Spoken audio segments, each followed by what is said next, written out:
اچھا جی، جیلی حکیموں کا ایک اور فراڈ میں آپ کو بتانے لگا ہوں جی۔ انڈے گرم ہوتے ہیں جی، دہی ٹھنڈی ہوتی ہے جی، لسی پینے سے جی وہ لسی جوڑوں میں چلی جاتی ہے جی، لسی سے جو ہے نا وہ جوڑوں میں درد ہوتا ہے، وہ کٹے کا گوشت کھانے سے جی جوڑوں میں درد ہوتا ہے۔ عجیب و غریب منطق ہے ان لوگوں کی، عجیب و غریب بکواس ہے۔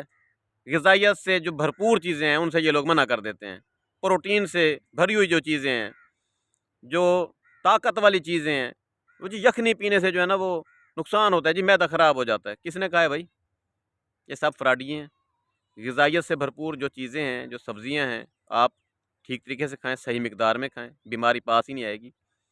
یہ سب ڈاکٹروں کا، جیلی حکیموں کا فراڈ ہے۔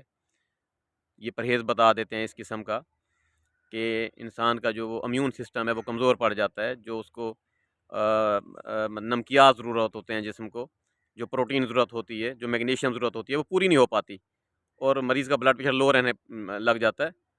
تو ان جیلی حکیموں کا، جیلی ڈرامے باز فراڈی ڈاکٹروں کا کہنا بالکل نہ مانا کریں، ٹھیک ٹھاک خوراک کھایا کریں، بیماری پاس ہی نہیں آئے گی۔ شہزاد حکیم، فرام شجاباد۔